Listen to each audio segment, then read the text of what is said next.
Okey lah Okey, sekarang waktu pun telah menunjukkan pukul 9.35 Okey, seperti yang cikgu janjikan, kita akan mulakan kelas sekarang lah Cikgu tengok kehadiran dulu lah Cikgu tengok kehadiran dulu. Okey, cikgu share screen. Okey, tab entire screen. Okey, baik.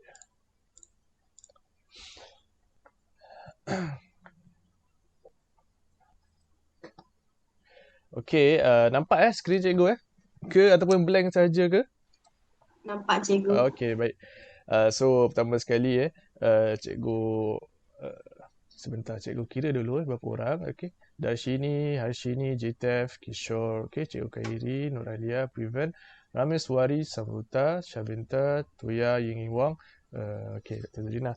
Okey terima kasih semua terima kasih pelajar-pelajar yang sudi hadir ke kelas cikgu pada hari ini walaupun ada juga rakan-rakan awak yang tak hadir. Okey, ada yang WhatsApp cikgu line dia tak okey device dia berkongsi dengan adik-beradik lain. Okey, tak apa, cikgu faham cuma nanti cikgu akan bagi latihan awak semua kena buat. Okey, Assalamualaikum warahmatullahi wabarakatuh dan selamat pagi, salam sejahtera kepada semua pelajar-pelajar. Okey, semua sihat ke hari ini? Sihat cikgu. Sihat Okey, bagus Tak ada simptom-simptom simptom-simptom COVID. Okey. Kalau ada, jangan lupalah kuarantin di rumah ke ataupun pergi cek doktor ke. Okey. Okey, ada pelajar kita baru masuk lagi. Okey, selamat datang Nitya. Selamat datang. Okey, baiklah. So, cikgu, awak semua ingat tak topik yang kita belajar minggu lepas? Siapa boleh bagi tahu cikgu apa yang kita belajar minggu lepas? Tak ingat? Hai, baru seminggu ni. Okey, tak apa. Kalau tak ingat, okey, cikgu ni baliklah cikgu rumuskan balik topik kita pada minggu lepas. Pada minggu lepas kita belajar kod arahan Cikgu. Ya tu ya. Minggu lepas kita belajar struktur kawalan pilihan, cikgu. Struktur, okey, bagus. Betul. So, minggu lepas kita belajar struktur kawalan pilihan. Bagus tu ya. Terima kasih. So, hari ni kita akan sambung juga topik struktur kawalan pilihan. Cuma kita akan lebih kepada amali lah Pada amali, kita akan buat sama-sama coding kita. Okey, supaya nanti awak semua tahulah macam mana nak buat cara coding yang betul. Okey, menggunakan perisian Tony. Perisian Tony Okey. So, okey, tanpa melengahkan masa lagi. Okey, sebelum tu cikgu nak share screen phone cikgu Cikgu nak tunjukkan sesuatu lah kepada awak semua Okey, sebentar Cikgu nak share sesuatu.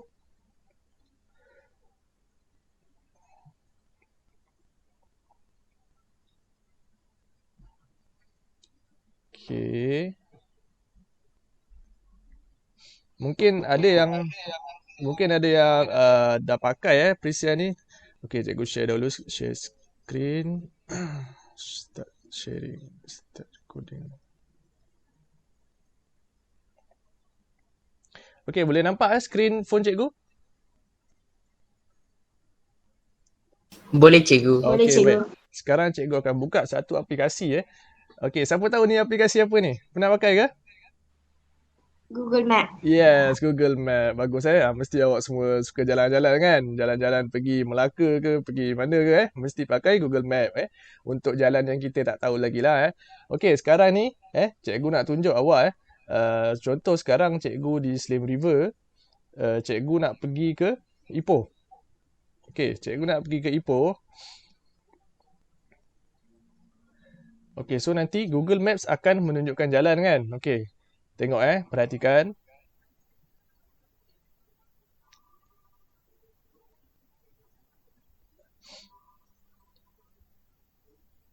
Maaf lambat sedikit Okey, sekarang ni apa yang awak dapat lihat sekarang ni okey, apa yang awak dapat lihat? Cuba cerita kat cikgu.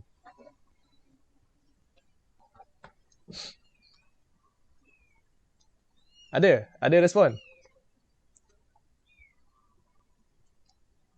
Siapa ni? Tuya ke? Privan? Boleh cerita kat cikgu? Apa, cikgu? Apa yang awak nampak dekat skrin?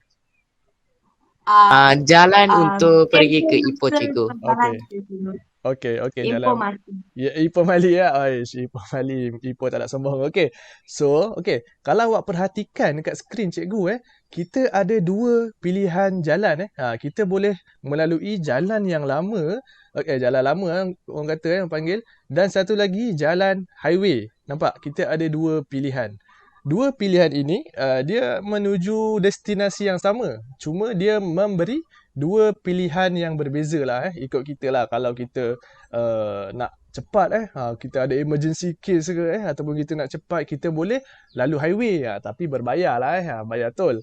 Kalau kita lalu jalan lama tak bayar kan, tak bayar tol, tapi awak faham lah jam lampu isyarat apa semua, nak break kereta lagi penat Okey, so sebenarnya tujuan cikgu share skrin ni sebenarnya dia ada kaitan dengan topik pembelajaran kita pada hari ini, iaitu struktur kawalan pilihan. So, fungsi kawalan pilihan tu, struktur kawalan pilihan tu telah diintegrasikan pada aplikasi Google Maps ni. So, kawalan pilihan ni sebenarnya dia berfungsi untuk memberi kita lah pengguna pilihan untuk menyelesaikan satu masalah lah. Contoh kita kat sini, kita nak masalah kita nak pergi Ipoh, lalu jalan mana kan. So, aplikasi ini dia menyelesaikan masalah kita dengan memberi dua pilihan jalan yang berbeza tetapi menuju destinasi yang sama. Okey, faham? Faham ke? Faham, cikgu. Okey, bagus. Okey, sekarang cikgu stop sharing dulu lah. Cikgu akan share skrin laptop cikgu pula Okey, sebentar sebenarnya ni memberi gambaran lah kepada awak supaya awak faham sebab apa saya nak belajar struktur kawalan pilihan ni kan, untuk apa kita aplikasikan dekat mana. Sekarang awak semua dah tahu Google Maps ni contoh yang menggunakan kod struktur kawalan pilihan. Okey, so cikgu share skrin dahulu. Okey, your entire screen. Baik.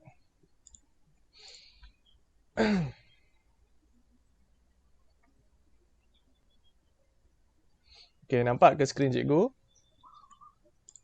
Nampak slide PowerPoint? Nampak cikgu. Okey, kalau tak nampak ke, kalau gelap ke, bagi tahu saja. Okey, baiklah. So, seperti yang cikgu beritahu tadi, topik kita pada hari ini kita sambung balik topik kita pada minggu lepas kita cuba dalami lagi struktur kawalan pilihan pelbagai Okey. So, sebelum tu kita tengoklah apa yang akan awak pelajari. So, awak dapat menghasilkan atau cara melibatkan struktur kawalan pelbagai pilihan dalam penyelesaian masalah dan menguji atau cara dan membaiki ralat pada kod arahan yang dihasilkan. So, nanti awak dapat dia buat satu atau cara, awak akan semak sama ada ralat ke, tak ada ke. Kalau tak ada, boleh terus run. Kalau ada, kita betulkan ralat sebelum kita teruskan lah untuk execute ataupun kita run supaya kita boleh dapat output dia Okey. So, kita pelajar-pelajar dapat mengenal pasti struktur kawalan dalam atau cara. Contoh ni, okey, sebentar, ada pelajar baru masuk. Cikgu terima dahulu, cikgu admit.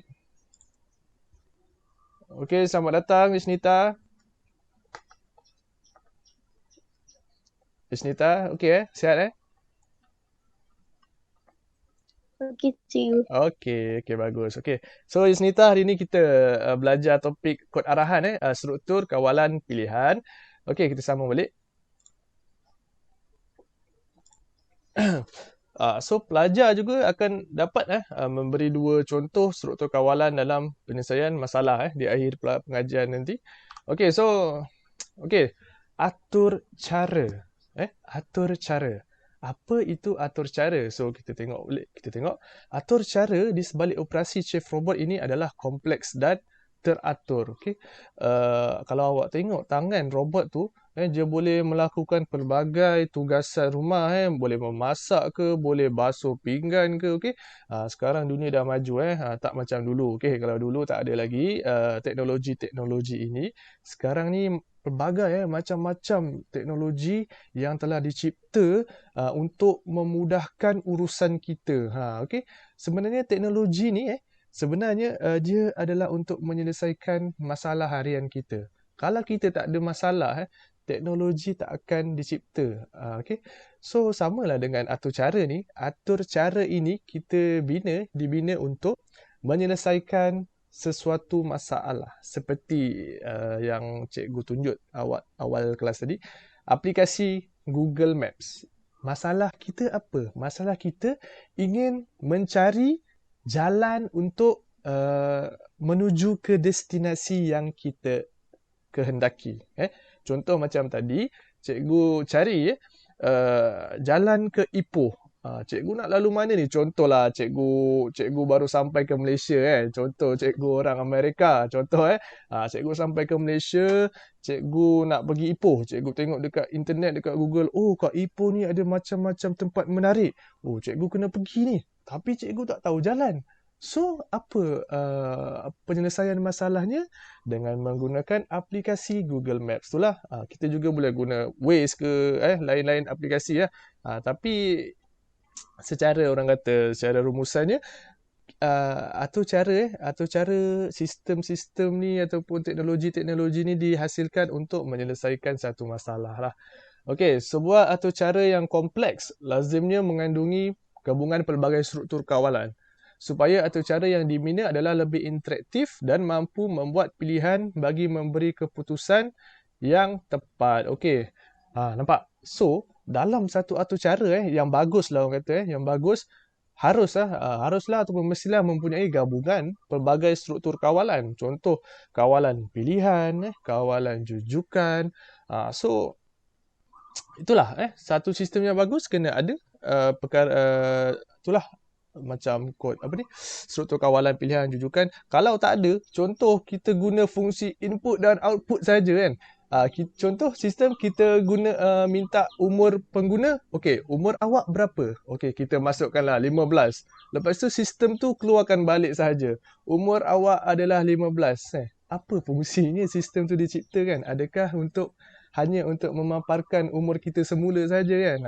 So, kita mestilah menggunakanlah gabungan pelbagai struktur kawalan supaya aplikasi kita yang programmer cipta ataupun kita cipta dapat mencapai sesuatu objektif.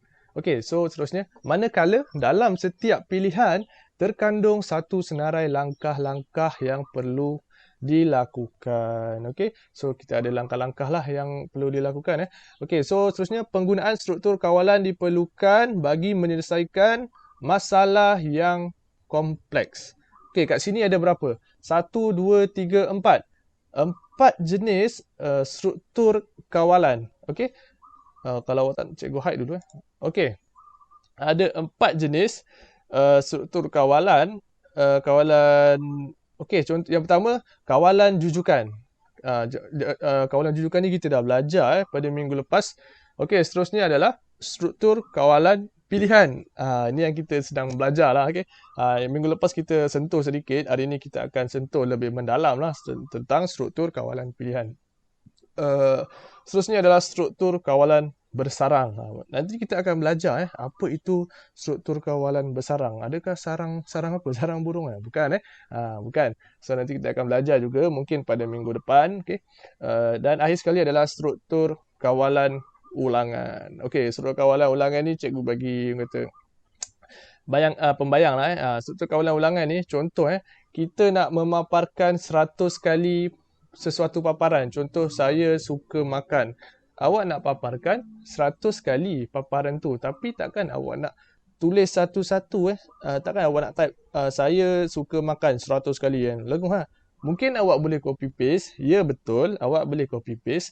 Tapi, ada tapi dia. Tapi nanti dalam atur cara awak itu tak nampak efisien tak efisien. Dia akan jadi panjang, akan mengambil memori yang banyak dalam komputer awak. So, atur cara awak itu tidak efisien. Kita dalam menghasilkan satu atur cara mestilah kalau boleh as short as possible. Sependek yang mungkin dan sepadat yang mungkin dan seefisien yang mungkin. So nanti kita akan gunakan kawalan ulangan lah. Nanti kita akan sentuh, mungkin dua minggu lagi. So hari ni struktur kawalan pilihan dalam penyelesaian masalah. Okay. Semua bahasa pengaturcaraan menyediakan pelbagai struktur kawalan yang membenarkan laluan pelaksanaan yang lebih kompleks. Okay. Dengan menggunakan pelbagai jenis struktur kawalan, kita boleh menyelesaikan pelbagai jenis masalah. Okay. Contoh masalah tadi, kita nak cari jalan ke Ipoh. Okey. Ini membolehkan masalah yang lebih rumit diselesaikan dengan atur cara yang interaktif. Okey. Dengan atur cara interaktif maksudnya kita pengguna bolehlah orang kata mengawal aplikasi. Contoh tadi, cikgu menggunakan aplikasi Google Maps. Cikgu boleh tekan. Cikgu tekan nak pergi mana? Cikgu boleh tekan. Kalau cikgu tak boleh tekan, kita tak boleh guna aplikasi tu. Maksudnya inilah atur cara yang interaktif. Okey, sebuah atur cara yang interaktif perlu berupaya menyemak syarat dan bertindak berdasarkan pilihan pengguna yang berlainan. Contoh macam tadilah, cikgu tentukan jalan ke Ipoh dan sistem pun tunjuklah jalan ke Ipoh. Senang je. Struktur kawalan pilihan yang bertindak mengikut syarat membolehkan atur cara yang lebih. Okey, maaf. Ada pelajar nak masuk gini. Kita bagi dia masuk Okey. Selamat datang. Oh, okey, Cikgu Revani Selamat datang Cikgu Revani Okey. So kita teruskan lagi. Okey, so struktur kawalan pilihan yang bertindak mengikut syarat membolehkan atur cara yang lebih mesra pengguna dan bermanfaat dihasilkan. So kita nak buat satu sistem mestilah mesra pengguna. So apabila kita bicara tentang lebih mesra pengguna, interface dia lah sebenarnya. Interface dia, kedudukan butang-butang dia, fungsi-fungsi dia, kita mesti tahu. Kita mesti nak tackle perhatian pengguna. So kita tak boleh buat suka hati. Ada peraturan-peraturan dia. Kalau kita nak buat satu sistem ni. Contoh kita nak letak butang pangkah dekat tengah. Sesuai ke letak butang pangkah dekat tengah? Sesuai? Tak sesuai. Tak sesuai kan? Tak sesuai. Butang pangkah kita mesti letak dekat atas. Sebab kita dah biasa. Kita nak keluar, kita pergi atas belah kanan. Mungkin ada setengah aplikasi yang dekat belah kiri, tapi kebiasaannya cikgu jumpa butang X tu sebelah kanan lah. Okey. Okey, dalam usaha kita untuk menyelesaikan satu masalah, kita ada apa orang kata ada guideline dia lah. Ada guideline dia seperti dalam ini. Kalau awak perhatikan, ada 4 langkah untuk menyelesaikan masalah. Ada 4 langkah. Okey, kita tengok satu-satu. Langkah pertama, pernyataan masalah. Pernyataan masalah, kita kenal pasti apa masalah, kita kenal pasti input dia. Contoh kat sini, kita nak kenal pasti jenis struktur kawalan dan juga kita nak kenal pasti IPO. Okey, kita nak kenal pasti jenis struktur kawalan. Contohnya, dia menggunakan struktur kawalan apa? Dia menggunakan struktur kawalan pilihankah? Dia menggunakan struktur jujukankah? Kita kena tahu. Apabila kita tahu apa jenis struktur kawalan yang akan kita guna, barulah kita boleh buat algoritma dia. Kita boleh buat flowchart dia, and then last sekali kita boleh buat coding dia, atur cara dia. Okey, kita juga kena kenal pasti apa? Okey, ini penting IPO. IPO adalah input process output. Dia adalah input process output. Awak ingat kena ingat input process output. Ini orang kata sebagai keyword kita dalam ingin menyelesaikan satu masalah. Contoh kita dapat satu masalah daripada klien. Contoh klien nak suruh kita buat satu program. Dia pun bagi kita masalah. Okey, dia bagi masalah. Encik, boleh tak encik buat satu aplikasi yang membolehkan untuk mengira BMI seseorang? Okey, nampak? Kita dah dapat masalah tu. Kita kena analisis masalah tu. Kita kena analisis macam mana dengan menggunakan keyword ni, IPO, Input Process Output. Apa itu input? Input itu adalah nilai yang pengguna masukkan lah. Contoh tadi kita nak buat satu sistem aplikasi BMI, kita mestilah tahu berat pengguna. Kita mestilah tahu tinggi pengguna. Baru kita boleh kira BMI pengguna tersebut. Okey, seterusnya kita kena tahu juga proses. Lepas input kita kena tahu proses. Proses ni apa contoh proses? Macam tadilah. Contoh struktur kawalan. Struktur kawalan apa? Struktur kawalan pilihan. So, kita menggunakan struktur kawalan pilihan sebagai proses kita dalam kita punya program nanti. Okey, so seterusnya adalah pemboleh ubah output.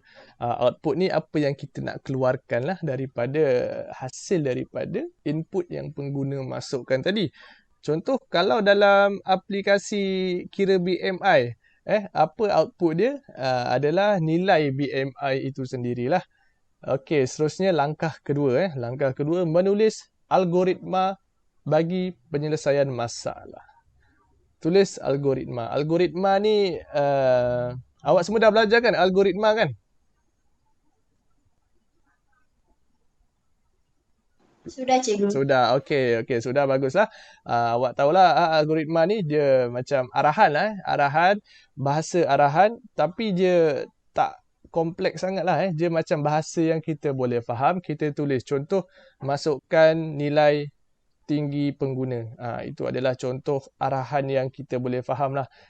So, gabungan daripada arahan-arahan itu menghasilkan satu algoritma. Okay? Tindakan-tindakan yang perlu dilaksanakan. Contoh kita nak buat aplikasi, kita kena buat apa. So, terusnya urutan tindakan untuk menyelesaikan satu masalah. Yalah, kita tulis algoritma, kita tulis dari atas bawah, kita ikut urutan. Contoh, masukkan tinggi pengguna, masukkan berat pengguna, kira tinggi, darab berat, bahagi 2 ke apa. Lepas tu, keluarkan BMI pengguna. Contoh algoritma lah dalam situasi yang cikgu bagi tadi. Langkah ketiga, memurnikan langkah-langkah algoritma. Murnikan ni orang kata kita nak apa kata nak enhance lagi lah kita nak orang kata enhance bahasa Melayu apa cikgu tak ingat. Okey, kita nak murnikan langkah-langkah algoritma, kita nak cantikkan lagi ke. Contoh kita kena tulis melukis carta alir. Carta alir kita kena juga tulis pseudocode. Carta alir tahu ke pelajar-pelajar? Tahu cikgu. Okey, tahu kan? Senang kan yang ada simbol-simbol lah. Tahu kan? Okey, bagus. Okey, bagus. Yang pseudocode pun okey, pseudocode ni cikgu bagi tahu lah apa itu pseudocode mungkin cikgu dah bagi tahu ke cikgu tak bagi tahu, cikgu lupa, tapi cikgu beritahu semula kepada awak. Pseudocode. Pseudocode. Apa itu pseudocode Awak mesti dengar pseudocode tapi awak tak tahu maksud dia. Pseudocode ni dia hampir menyerupai bahasa atur cara kalau kita nak buat satu pseudocode ni. Tapi bahasa dia bahasa yang kita gunakan dalam pseudocode ni dia lebih orang kata lebih human friendly lebih mesra pengguna lah. Bahasa itu semua orang boleh faham even bukan programmer pun boleh faham kalau kita tulis pseudocode ni. Contoh mula masukkan berat, masukkan tinggi. Dia masih menggunakan bahasa manusia tapi dia menghampiri bahasa programming Sudo ni kalau awak tak tahu tapi cikgu rasa mungkin ada yang dah tahu Sudo ni adalah maksudnya palsu. Palsu kod ni kod kita lah. Kalau kita gabungkan pseudocode, so akan jadi kod palsu. Sebab itulah kalau kita tulis pseudocode, kita tulis seakan-akan menghampiri bahasa atur cara, tetapi bahasa itu lebih mudah difahami oleh manusia lah. Okey. So, langkah keempat terakhir sekali adalah menulis kod arahan. Ni lepas kita buat semua ni lah, kita kenal pasti IPO, kita buat algoritma, kita buat carta alir, kita buat pseudocode. Lepas kita hasilkan semua, barulah kita boleh hasilkan kod arahan. Sebab penting kita nak buat catat alih, pseudocode semua ni sebagai guide kita lah. Sebagai guide kita untuk menulis coding atau cara. Okey, setakat ni faham ke pelajar-pelajar? Ada apa-apa soalan? Faham cikgu. Okey, bagus. Okey, awak semua pandai kan? Cikgu tahu. Okey, kalau awak semua dah faham tadi, basic, okey. Kita kena faham basic dululah kalau kita nak meneruskan ke orang kata yang lebih advance, yang lebih tinggi lagi level dia. Okey, so dekat sini ada masalah Ada masalah. Satu masalah yang kita kena selesaikan demi menjaga kesihatan dan mengatasi masalah obesiti dalam kalangan warga sekolah, anda diminta membangunkan satu atur cara yang akan memaparkan cadangan jumlah kalori yang dibenarkan untuk sehari berdasarkan jantina dan umur pengguna. Atur cara perlu mengikut jadual cadangan pengambilan kalori yang berikut. Okey, bayangkanlah ini seorang doktor. Dia approach awak programmer. Bayangkan awak programmer, nanti awak dah besar kan, awak jadi programmer. Lepas tu ada seorang doktor ni. Dia nak minta awak buat satu aplikasi yang boleh mengira berapa kalori yang seseorang itu perlu ambil berdasarkan apa kat sini? Berdasarkan jantina dan juga umur. Okey, awak ingat balik IPO tadi? Input, process, output. Siapa boleh berikan cikgu apa input dia? Umur. Yes, Umur, cikgu. Yes, umur. Betul. Ada satu lagi. Jantina, cikgu. Yes, jantina. Okey, betul. Bagus, pandai. Umur dan jantina. Sekarang input dia adalah umur dan jantina. Awak dah tahu itu. Kita tulis dulu kat kertas umur jantina. Seterusnya proses. Okey, proses apa tahu? Yes. Kita guna kod struktur pelbagai pilihan. Bagus. Apa satu lagi tadi? Output. Output. Apa output?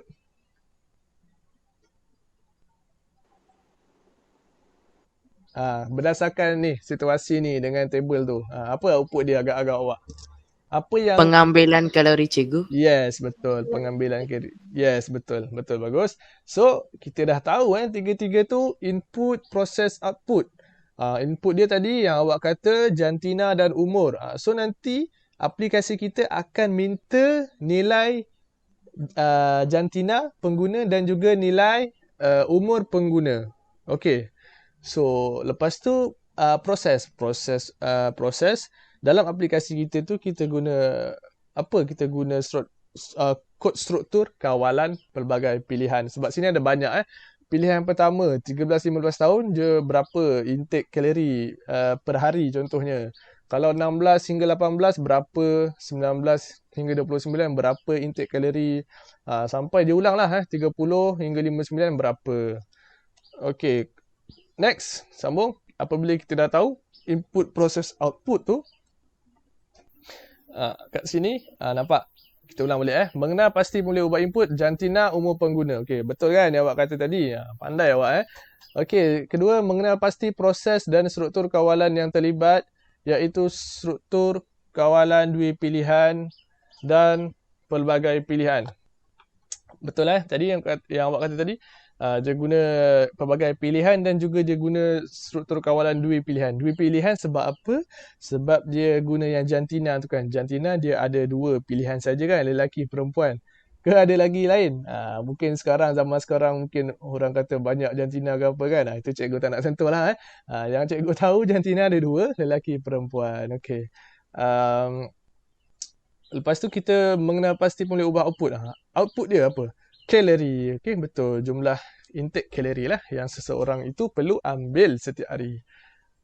So, lepas kita tahu input, proses, output, step seterusnya, kita kena tulis algoritma. Algoritma ni macam ayat sajalah. Kita nak bagi arahan. Ada orang masuk ke? Oh, bukan. Okey, maaf. So, kita nak buat macam mana algoritma berdasarkan situasi tadi, masalah tadi.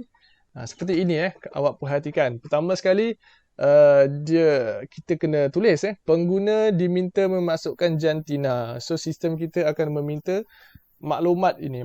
Maklumat apa? Jantina lelaki perempuan. Kalau lelaki pergi ke langkah 2. Kalau perempuan pergi ke langkah 3. Kita tengok pula langkah 2 dengan 3 ada apa yang kedua ni langkah kedua ni dia mengandungi pilihan apa? Pilihan paparan nilai kalori yang pengguna masukkanlah. Contoh pengguna masukkan umur dia berapa? 16. Dia akan pergi ke bawah ini. Paparkan nilai kalori yang digunakan ialah 2840. Kalau dia masukkan 30. Okey, sebentar cikgu ni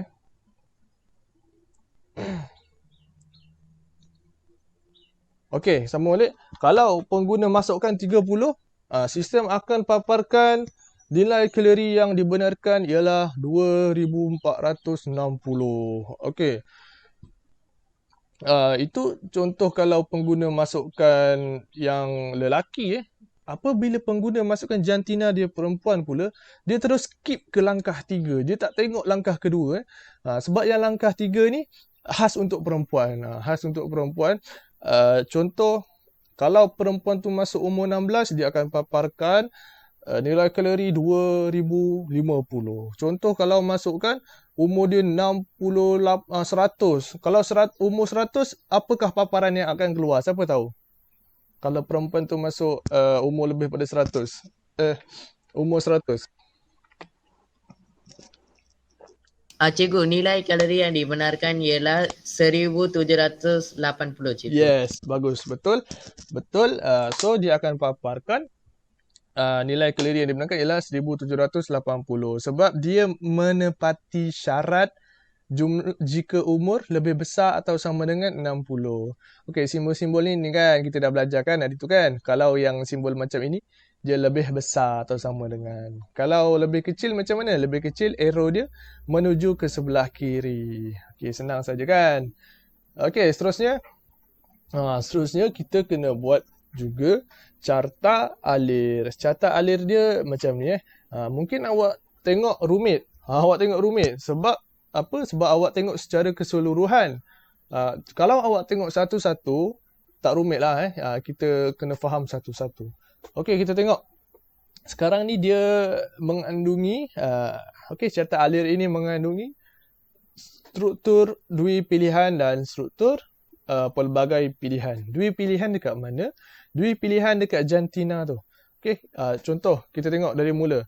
Mula mestilah awak mesti dah tahu kan simbol-simbol bulat apa, parallelogram apa, diamond apa. Dah tahu kan fungsi-fungsi kan simbol? Dah, cikgu. Okey, senang je kan. Okey. So, mula kita guna bulat lah macam biasa. Masukkan jantina pengguna, input, kita guna parallelogram, and then dia pergi ke proses. Proses ni kita tengok. Lelaki. So, lelaki, kalau pengguna masukkan maklumat dia lelaki, dia akan pergi ke mana? Dia akan pergi ke arrow yang ada tulisan ya. Dia akan pergi ke kanan. Apabila dia pergi ke kanan, dia akan tengok pula umur yang pengguna masukkan. Berapa? Contoh pengguna masukkan 20. Kalau pengguna masukkan 20, dia akan berada di yang ini umur lebih besar atau sama dengan 19. Umur lebih besar atau sama dengan 19. Awak nampak ke? Macam kabur sikit tak apa, cikgu sebut nombor. Okey, sebab apa dia tak pergi yang diamond atas ini? Umur lebih besar atau sama dengan 30. Sebab tadi cikgu kata 20 kan? 20 mesti lebih kecil daripada 30. Maknanya dia pergi ke lebih besar 19 ni lah. Sebab 20 lebih besar daripada 19 dan lebih kecil daripada 30. So, dia akan paparkan apa nanti? Sistem kita akan paparkan nilai kalori yang dibenarkan ialah 2440. Okey. Itu kalau pengguna masukkan jantina dia lelaki dan umur dia 20. Kalau pengguna masukkan jantina, perempuan dan umur contoh cikgu nak 80. So dia akan pergi ke mana? Kita akan buat satu lagi arrow. Kita akan letak input masukkan umur pengguna. So kalau umur dia 80 kan, lebih daripada 60, dia akan execute yang ini, line code ini. Dia akan, orang kata, pilih pilihan yang inilah. Paparkan nilai kalori yang dibenarkan ialah 1780. Okey, faham ke flowchart ni? Awak kena tahulah, kena tahu dekat mana awak nak guna input, output, dekat mana awak nak guna pilihan, dekat mana awak nak guna proses. Okey. Kalau kat sini, kalau awak perhatikan, dia menggunakan simbol mula, input dan juga pilihan, decision. Okey. Dia guna 3 itu sahaja. Sebab apabila pengguna pilih sesuatu pilihan, dia akan bagi sistem ni akan bagi banyak pilihan kepada pengguna lah. So pengguna aplikasi kita akan paparkan output berdasarkan apa? Input yang pengguna masukkan. Okey, faham ke? Senang kan? Faham ke pelajar? Faham, cikgu. Okey, tak faham tanya. Okey, kalau pelajar dah faham, kita cuba buat coding dia. Kita cuba buat coding dia menggunakan aplikasi Tony. Menggunakan aplikasi Tony. Siapa kat sini tengah buka Tony boleh ikut cikgu. Okey. Siapa yang ada aplikasi Tony tu boleh ikut Tony. Okey. Siapa ada boleh ikut. Kita cuba buat satu-satu. Cikgu nak tunjuk awak macam mana kita nak tulis coding kod struktur kawalan pelbagai pilihan. Okey. So kalau kita cikgu macam mana cikgu nak zoom macam ni lah. Okey, nampak ke coding cikgu dengan slide cikgu ni? Okey tak? Kecil sangat ke? Kalau kecil sangat bagi tahu. Okey, so kita cuba awak buka Tony, siapa yang tengah buka Tony boleh ikut cikgu. Okey. Sekarang ni kita akan paparkan dahulu kepada pengguna arahan untuk pengguna tu buat apa. Sekarang kita guna fungsi print. Kita nak paparkan apa? Cadangan jumlah kalori yang dibenarkan berdasarkan jantina dan umur.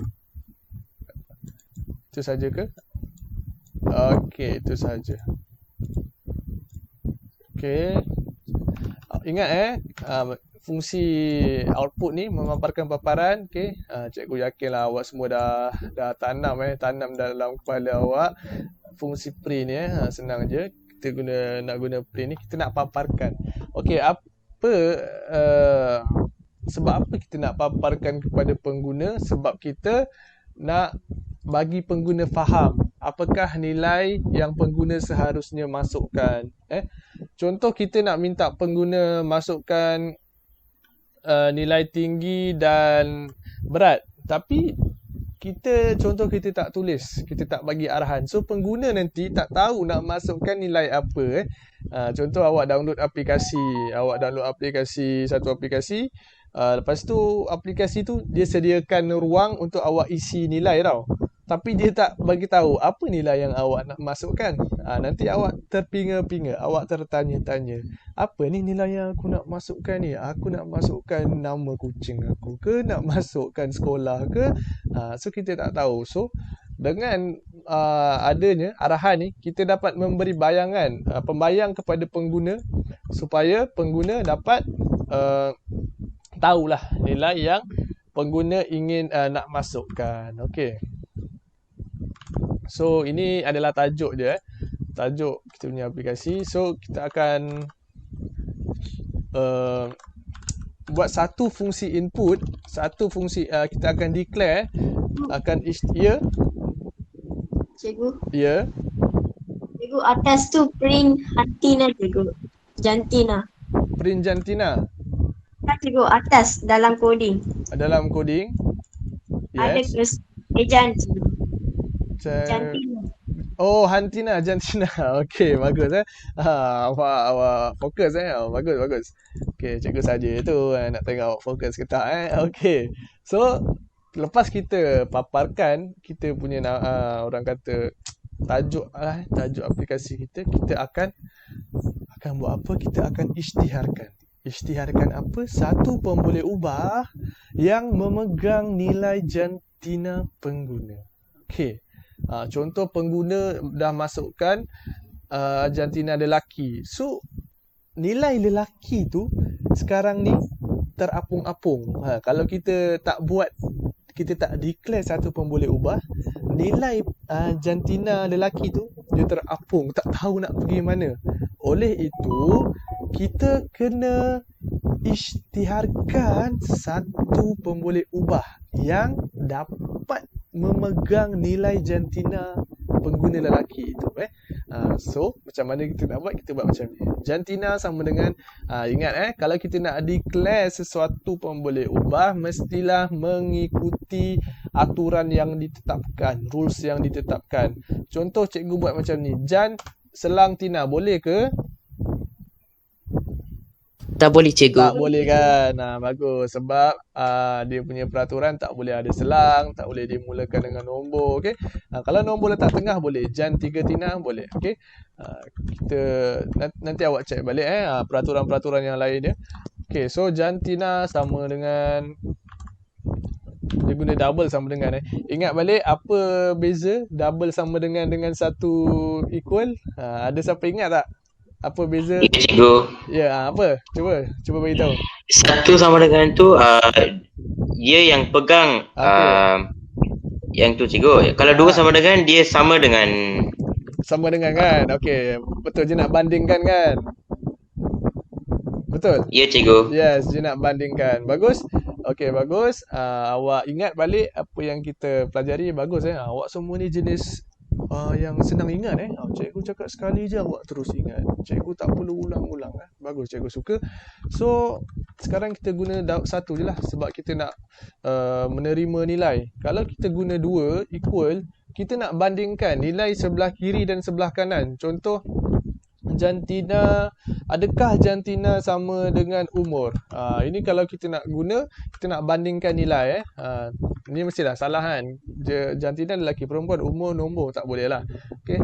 So, sekarang kita guna satu equal saja untuk kita terima nilai. Ingat, satu equal kita nak terima nilai, dua equal kita nak bandingkan atau kita buat macam ni lah. If jantina ya, adakah jantina memegang nilai ya? Ini kalau kita guna dua equal.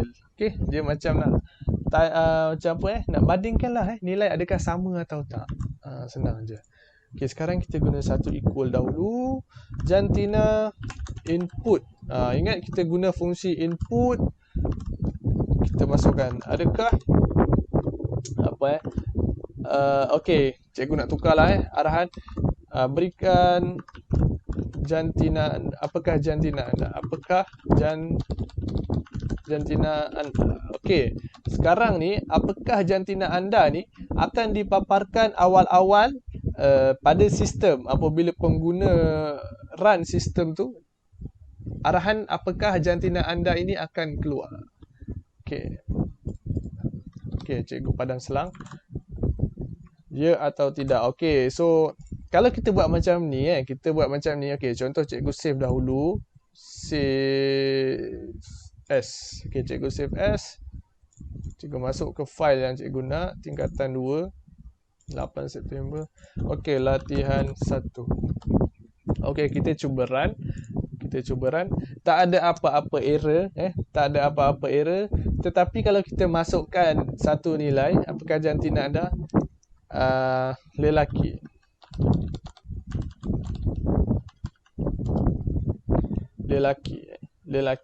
So, sistem tak keluarkan apa-apa sebab kita tak masuk lagi proses dia. Kita tak tulis atur cara proses. Kalau kita nak komputer paparkan sesuatu, orang kata output, kita kenalah tulis dekat atas sini. Apakah jantina anda? Okey. Kalau dekat sini, dia tanya, adakah jantina anda lelaki? ya atau tidak. Tapi cikgu tak nak ya atau tidak. Cikgu nak tulis lelaki atau perempuan. Okey, cikgu akan letak double quote. Okey, so nanti cikgu save dahulu. Cikgu run. Okey, cikgu tak letak ni. Alright. So sistem akan paparkan. Tengok, dia akan tanya kita. Ni apa ni? Apakah jantina anda lelaki atau perempuan? So nanti pengguna tahulah nak masukkan apa, lelaki dan perempuan. Dia tak bolehlah masukkan jantina lain. Adakah dia ada? Mungkin tu cikgu tak nak sentuh lah. Ada ke tak ada? Sekarang cikgu nak sentuh lelaki atau perempuan sahaja. Kita sambung lagi. Kita rujuk balik. Okey. Lepas sahaja kita tanya, baru kita buat proses. Kita buat proses macam mana? If kita panggil balik kita punya boleh ubah nama dia jantina jika jantina sama dengan lelaki. Maka akan keluar apa? Kat sini dia keluar apa? Okey, kat sini dia keluar berapakah umur anda? Okey, so yang ini adalah dua pilihan pertama. Ini adalah pilihan lelaki. Kita juga ada pilihan perempuan. So macam mana kita nak buat?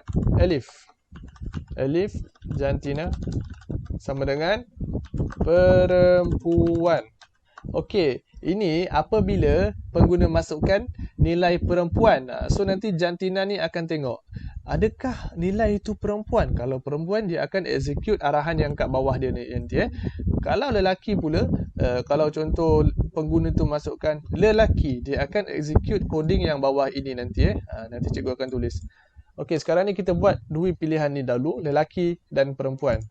If lelaki, okey, if jantina lelaki kita akan buat satu lagi dua pilihan,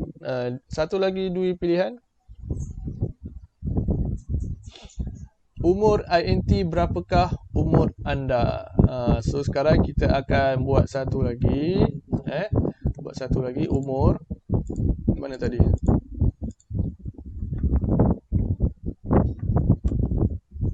Okey. Umur. Kita akan buat satu pula. Boleh ubah umur. Okey. Umur ni dia pegang apa? Dia pegang input. Dia pegang apa? Dia pegang nilai umur pengguna. Dia pegang nilai umur pengguna. So mestilah kita menggunakan jenis data INT. Jenis data integer. Integer ni untuk apa? Siapa ingat? Nombor cikgu. bulat. Ya, nombor bulat. Yes, betul. Bagus. Betul, nombor bulat. Kalau float, nombor berpuluhan kan. Okey. So, berapakah umur anda? So, nanti dia tanya pula, berapa umur pengguna ni? Berapakah umur anda? Okey. So, barulah kita buat if umur sama dengan berapa kita nak buat?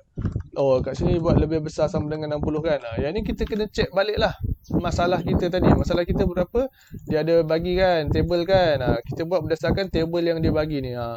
Jika umur 60 ke atas, so kita buatlah umur 60. Umur lebih besar daripada 60. So maksudnya kat sini umur lebih besar atau sama 60. Kalau cikgu buang equal, dia akan jadi jika umur lebih besar 60. Maknanya dia akan bermula daripada 61. Kalau cikgu tambah equal sini, dia akan mula semak daripada umur 60. Okey. Akan keluar apa kalau 60?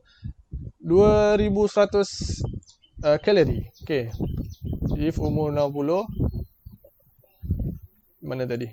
Maaf hilang. Okey, if umur 60, kita masukkan paparan apa yang dimasukkan? Nilai kalori yang dibenarkan ialah 2100. Dia masukkan ayat pula. Okey, print. Nilai kalori yang dibenarkan ialah 2100. 2100. Okey. Yang ini kita copy siap-siap. Nanti kita boleh tinggal paste sahaja kat bawah. Kita copy, nanti kita tukar nilai dia saja. If umur, kita buat elif. Elif adalah else if. Selain daripada umur lebih daripada 60. So nombor kedua berapa tadi? Kita check balik. Okey. 30 lebih besar atau sama dengan 30. Jika umur lebih besar atau sama dengan 30, maka akan paparkan ni kita paste je lah. Tadi kita dah copy kan. Kita paste. Right click, paste atau control V dekat keyboard kalori ni kita tukar lah senang je. Okey. 2460. 2460. Okey. Kalau umur dia pengguna letak yang ketiga apa? Elif. Okey, macam ni cikgu bagi tips kalau awak nak buat coding, awak copy je ni elif ni.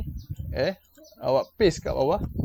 Awak tinggal ubah saja nilai ni nilai ketiga berapa? Berapa ni? 19. Kita tukar sajalah umur dia jika lebih besar atau sama dengan 19. So nilai kalori pun kita tukar 2440. 2440 ke? 24. Tak nampak lah gambar dia. Kita tengok kat sini. Kalau umur 60 2100. 30 59 2460. Okey. 19 29 2440. 2440. Okey. Lepas tu ada lagi ke pilihan lain? Ada kan? Pilihan 16 hingga 18. Okey, 16 18 kita masukkan 2840. Okey, nilai kalori kita tukar saja. 2840. Umur ni kita tukar je kepada berapa ni? Jika umur 19-29, maknanya sini 16. Jika umur lebih besar atau sama dengan 16, dia akan paparkan kalori 2860. Seterusnya, pilihan seterusnya. Kita kena buat pilihan seterusnya lagi ni. Ada berapa last code 13 hingga 15. So kat sini kita tukar sahaja 13. Jika umur lebih besar daripada 13 dan lebih kecil daripada 16 so dia akan paparkan 2690. Kalori 2690. Okey. So sekarang ni ada lagi ke? Tak ada kan? Tapi kita nak paparkan lah. Contoh pengguna tu masukkan umur dia 1 tahun. Kita nak masukkan kita nak paparkan apa? Else print sistem tidak dapat memaparkan nilai kalori yang anda perlu ambil. So contoh ni dia masukkan umur bawah berapa? Bawah 13 lah. Contoh 12, 11, 10, 9 dia akan paparkan sistem tidak dapat memaparkan nilai kalori yang anda ambil. Okey. So kita cuba save dahulu, kita cuba run. Boleh tak? Kita cuba dulu So kat sini ada error. Ada error dekat mana? Dekat line 5, line 5. Okey, jantina lelaki. Jantina line 5. Okey, siapa boleh bagi tahu cikgu apa error dia kat sini?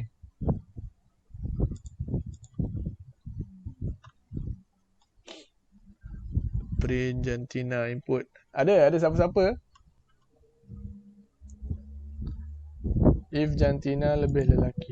Okey, so kita tengok dekat mana ni? Jantina. Okey, apa yang salah? Kita tengok balik coding tadi. Mana? Oh. Okey, dia ada. Kita tertinggal ni. Apa ni? Yes, titik 2 bertindai, betul. Okey, kita cuba run. Ada error lain pula ni. Else. Kita tekan. Okey, so dia tak guna. Titik bertindai juga cikgu. Titik 2 bertindai okey, macam tu. Okey, kita cuba Yes. Invalid perempuan. So perempuan pula tak ada semicolon. Apa ni? Titik 2 bertindai Okey, tak apa, ini kita padam dulu. Kita buat yang lelaki dahulu Run. Okey, tak ada error kan? Okey, tak ada error apa-apa. Okey, cikgu bagi tips kat awal Kalau awak tulis sesuatu program, okey, ada yang baru masuk ni. Kenapa baru masuk ni? Hai, morning, Yujana. Hi, sir. Hai, kenapa lambat ni? Baru bangun ke? Forget it, sir. Okay, tak apa, tak apa. Sorry, sir. No problem, no problem. As long as you come to class, okay, it's fine, Okay, so hari ni kita belajar ni, Johanna, kita belajar kod arahan pelbagai pilihan, Okay, sambung balik. Okay, kalau nanti awak tak faham, awak PM sahaja cikgu atau awak tanya rakan-rakan awak. So, kita sambung balik, Sambung balik. Sekarang ni kita buat pilihan lelaki baru. So, kat bawah ni, apakah jantina anda, lelaki atau perempuan? So, kita masukkanlah lelaki. Lelaki. So, nanti dia akan tanya pula, berapakah umur anda? Contoh, cikgu masuk 2 tahun. Maaf, sistem tidak dapat memaparkan nilai kalori yang anda perlu ambil. Maknanya dia execute yang ini, yang ini.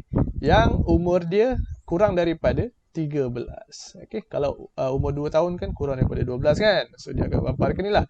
Maaf, sistem tidak dapat memaparkan nilai kalori yang anda perlu ambil. Contoh kat sini cikgu tukar. Maaf, umur awak invalid. Umur awak invalid. Cikgu save balik. Ctrl S, cikgu run. Okay, contoh cikgu masukkan lelaki, umur anda 2 tahun, dia akan keluar, maaf, umur awak invalid. Nampak? Dia akan ikut apa yang kita tulis dekat dalam ini. Cuma dia akan check lah syarat dia. Dia akan check pilihan, adakah pilihan dia umur lebih pada 60 ke, umur lebih pada 13 ke, kurang kepada 13. Baru dia akan paparkan. Okay. Sekarang kita buat pilihan perempuan pula. Tadi lelaki, kita buat pilihan else. Jantina sama dengan perempuan. So, dia check. Adakah jantina tu sama nilainya perempuan? Jika sama, dia akan execute yang ini. Dia akan tanya juga. Kita copy saja. Kalau lepas dia tanya jantina, dia akan tanya pula umur. Lepas tu, kalau awak nak senang, awak tak nak type, awak copy je semua ni. Awak copy balik sebab dia sama je umur dia. Copy balik, Ctrl C ataupun right click, copy, okay. And then Ctrl V ataupun paste. Okay. Lepas awak paste, awak kenalah tukar juga nilai dia. Adakah nilai dia sama, lelaki perempuan? Tak sama kan? So kita kena nilai lah, tukarlah nilai dia. Maknanya tadi table hilang. Yes, this one. Okey, kita akan tukar nilai dia. Sama ke? Tak sama kan? Lain-lain Okey. Kalau umur 13 hingga 15, 2180. So kita akan tukar kat sini. Kita tengok lebih besar 13, lebih kecil pada 16. So kita akan tukar sini. Berapa tadi? 2180. So perempuan nilai kalori dia kurang sikit daripada lelaki. Nilai kalori yang perlu diambil kurang sedikit. Okey. Kedua adalah 2050. 2050. Ketiga adalah 2000. Keempat 2180. Okey. Jika umur lebih 60 tahun dan ke atas, akan paparkan 1780. Okey, yang kedua ni contoh cikgu nak tukar, maaf sistem tidak dapat memaparkan nilai jumlah nilai kalori yang perlu diambil Okey. Cikgu run dulu Ada error tu kalau awak perasan, cikgu run tengok akan keluar error apa. Cikgu, tak letak speech, cikgu, speech mark. Yes, speech mark kan. Dekat sini kan. Okey, bagus awak fokus, bagus. Okey, sekarang kita save balik, kita run current script F5. Okey, sekarang ada error lain lagi kat mana? Kita tengok. Tak ada titik. Cikgu, kena tulis alif, cikgu. Alif. Alif. Alif. Macam ni. Ya, cikgu. Ya cikgu. Okey, kita cuba. Okey, tak apa, kita cuba satu-satu. Satu last, cikgu. Okey, okey. Kita cuba. Okey, ada lagi ni. Ni apa pula lagi panjang pula ni era ni. Tak apa, kita tengok. Line 32 alif umur lebih besar 30. Okey, kita tengok sama-sama Kalau awak jumpa error, bagi tahu. Error alif perempuan. Lelaki if alif jantina perempuan. Okay. Traceback most recent called in past written. Ni. Okay. Dan balik. Kata line 32 alif umur lebih besar pada 30. Lebih besar pada 30. Mesti ada sesuatu yang kita tertinggal ni. Mesti ada. Mesti ada. Okay. Kita tengok satu-satulah cara kita nak semak ralat kan. Kita tengok daripada atas ke bawah. Print. Tadi kita run yang lelaki sahaja, tak ada error. Maknanya mesti ada error dekat bahagian perempuan. Perempuan sentiasa betul. So kita kena Cikgu, betulkan. cikgu. Ya. If umur If tu cikgu, alif ke, cikgu? kena tulis dalam cikgu. If tu. Dalam Alif if. cikgu. Dalam if. If itu kena tulis dalam Alif. cikgu. Alif. Tak, bukan cikgu. Betul? If betul. Tapi betul. kena ada space cikgu. Macam ni? Ya cikgu. Okey, tak apa, kita cuba. Tak apa, kita cuba satu-satu. Okey. Tak ada error Macam betul Okey, kita semak pula logic error Okey. Bagus, tak ada error keluar. Kita semak pula logic error. Adakah output yang kita nak keluarkan tu betul? Kita semak. Adakah jantina anda perempuan? Sekarang kita nak buat yang perempuan. Berapakah umur anda? Contoh cikgu masuk 2 juga. Maaf, sistem tidak dapat memaparkan jumlah nilai kalori yang perlu diambil. Okey. Ada error ke? Tak ada kan? Logic error tak ada. Apa lagi? Runtime error tak ada. Syntax error tak ada. Maknanya coding kita berhasil.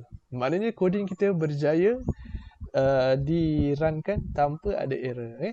Bagus Okey, tadi salah kita sikit je. Salah kita tadi tak ada space tak ada space macam tu je. Boleh jadi error. Okey. Maknanya lepas ni awak dapat nilah kalau ada error macam tu, awak dapat tahu dekat mana bahagian yang awak perlu betulkan Okey, bagus pelajar-pelajar. Awak semua dah menguasai lah, cikgu rasa Okey. So untuk coding ni ada apa-apa soalan ke? Kalau tak ada kita teruskanlah Sekarang baru pukul 10.38. Ada lagi masa ada lagi sikit saja lagi slide kita, tak banyak. Okey, sikit sahaja. Okey, cikgu nak tengoklah berapa ramai lagi yang ada ni. Kadang-kadang ada yang keluar separuh jalan kan. Okey, cikgu akan take note setiap kehadiran pelajar ni cikgu akan catat kehadiran awak. Okey. Harshini ada, Jtef ada, Kishore ada, Nitya ada, Alia ada, Privan ada, Rameswari ada, Sambuta ada, Sharvinta ada, Tuya ada, Yeshnita ada, Ying Wong ada, Rujana ada, Dr. Zurina ada. Okey, so bagus awak semua masih berada di kelas cikgu. Cikgu ucapkan terima kasih banyak-banyak kerana masih lagi bersama cikgu. Cikgu faham programming ni mungkin agak mengambil tahap kepenatan mengambil tahap dia akan memenatkan fikiran kita lah sebenarnya sebab kita banyak berfikir sebenarnya coding ni. Lagi-lagi kalau awak buat satu atau cara yang besar contoh sistem-sistem yang besar lah maaf kita rehat 5 minit cikgu ada. Kita rehat 5 minit tenangkan fikiran masing-masing, nanti kita akan continue topik kita. Boleh? 5 minit. 10.45 kita sambung. Boleh cikgu. Boleh okey, minum ke tandas ke pergi dulu okey.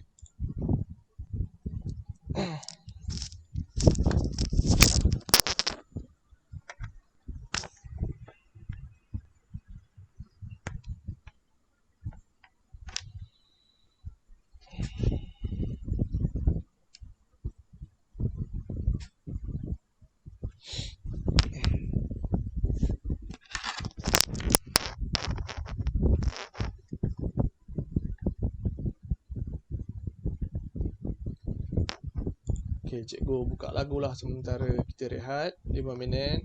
You are presenting. Cikgu share 5 minit saja nanti datang balik kelas cikgu. Kalau awak di dapur ke mana ke, you have to screen attack.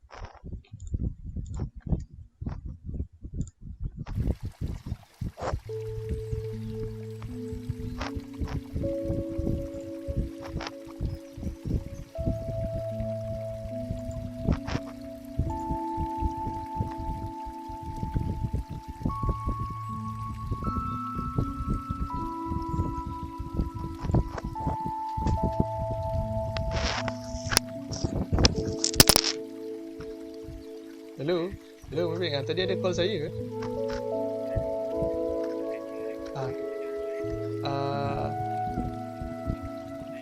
Okay, 96 1201 14 6181. Okay. Ya.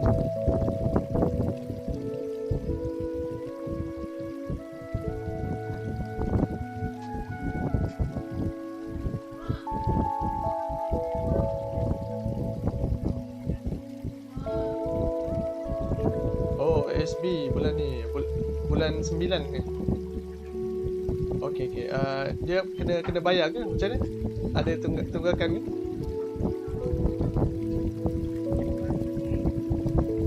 Yes, baru buka.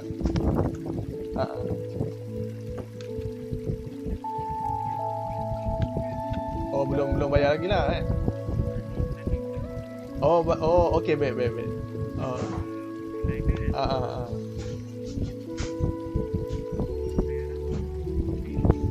Untuk bulan 9 ni lah. Okey, baik. Ya? Dalam berapa, untuk apa tu? Saya tengok dekat bank 110 dia punya tu.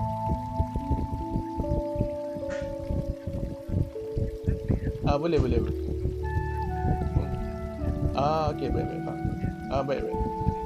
Okey, baik. Okey, terima kasih. Kalau bayar je akan tolak automatik kan daripada bank kan? Ada. Okey, baik. Okey, terima kasih.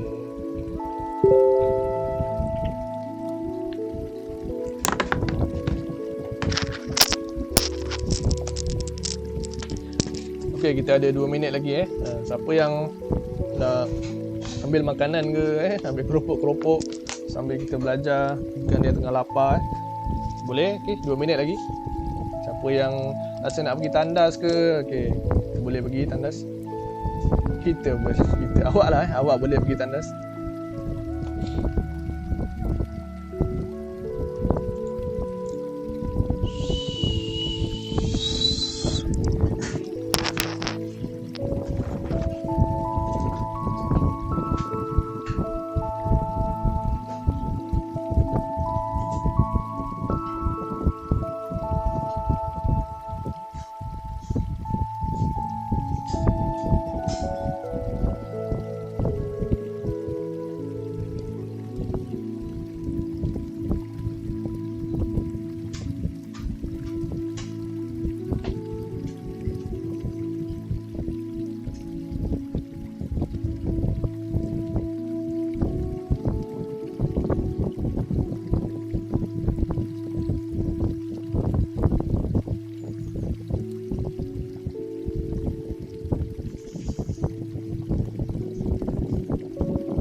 Aduh, kelas.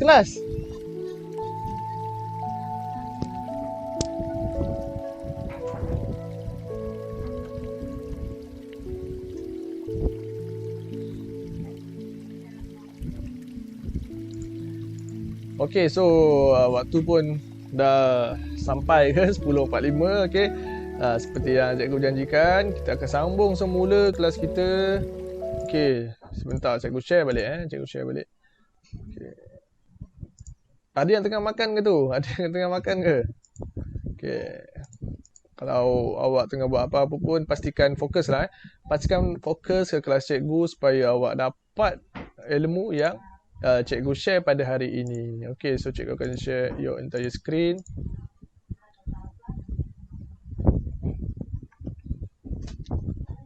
Okay, semua pelajar masih dengan cikgu lagi ke ni? Cuba sahut sikit.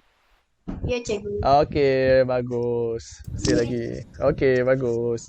So, apa tadi? Kita sambung balik lah. So, tadi kita dah berjaya run. Kita akan sambung balik. Sambung mana ni?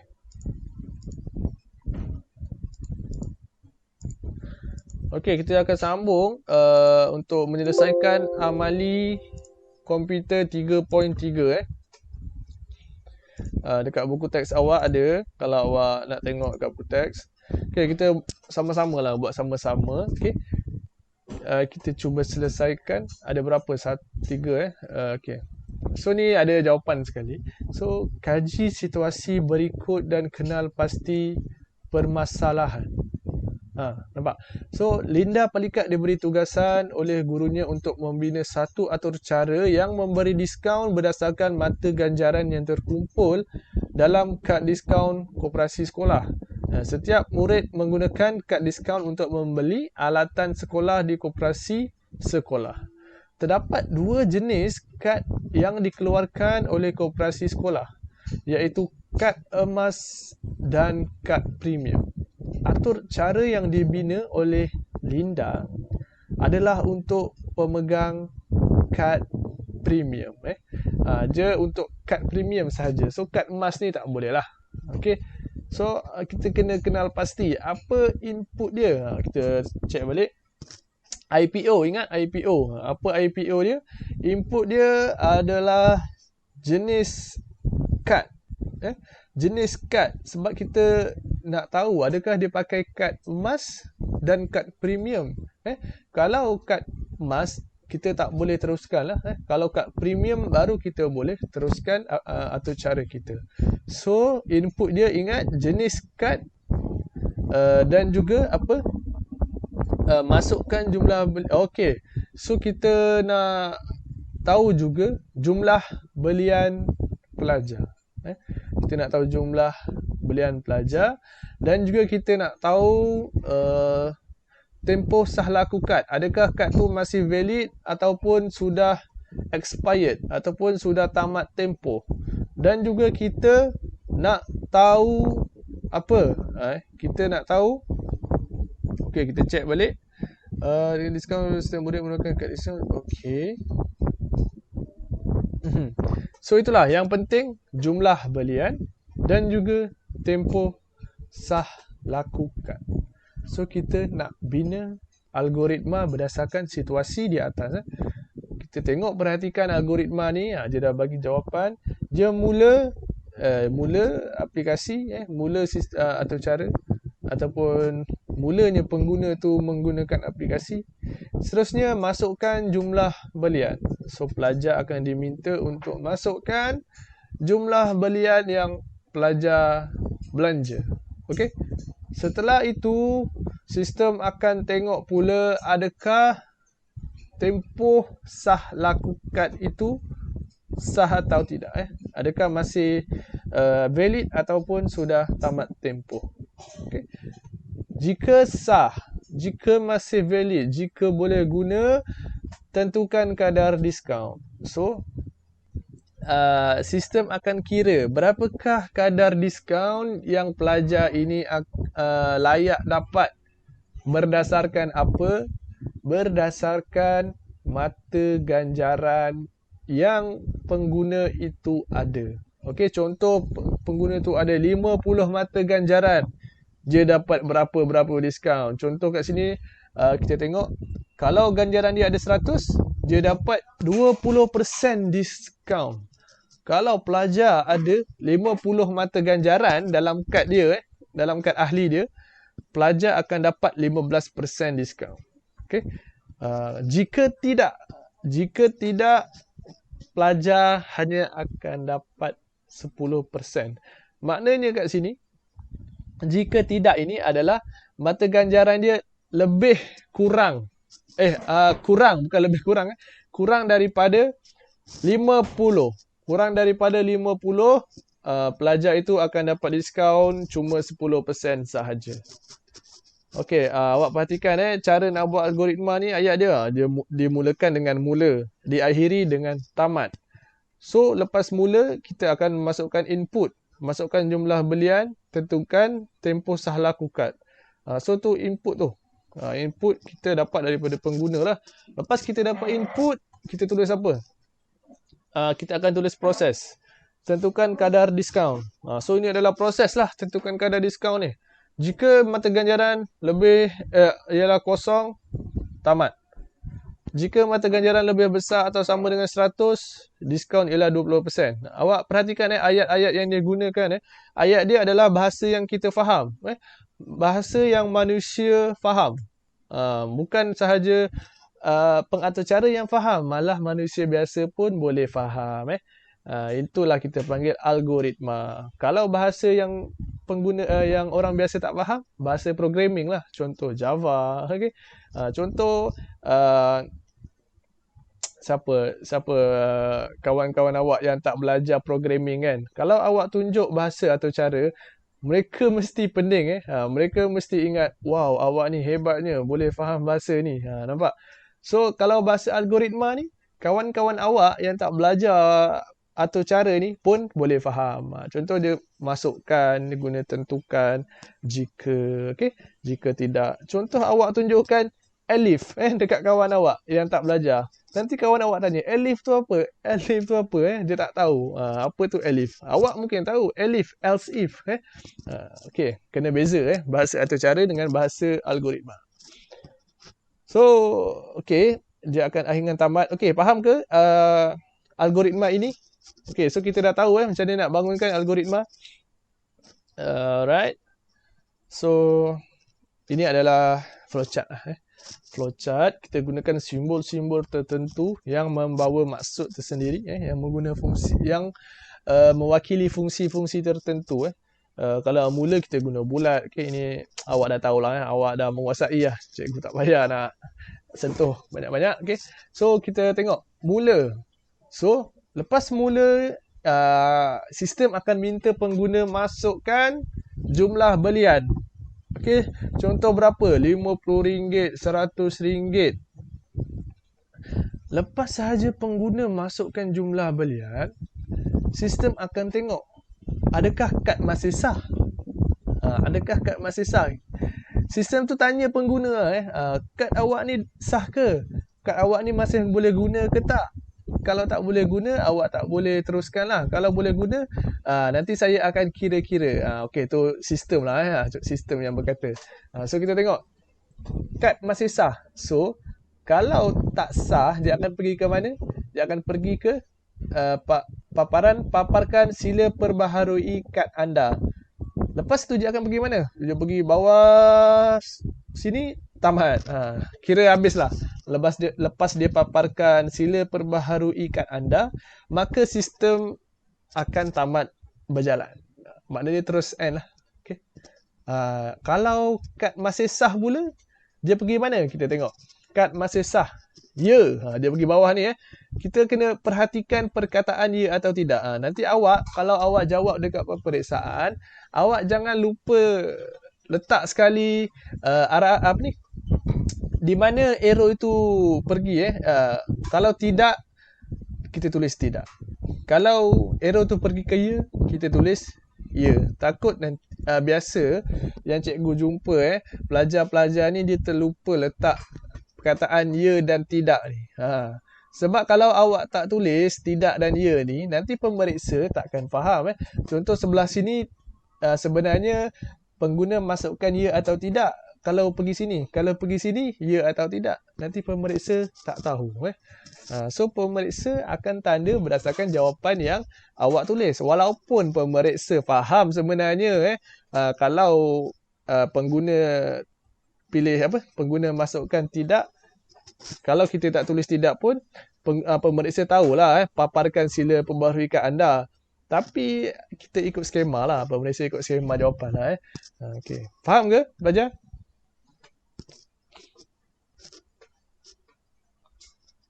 Belajar? Masih dengan cikgu ke? Ke line cikgu putus ni? Ya, cikgu. Okay, masih dengan cikgu okay. Sebentar macam sangkut ni.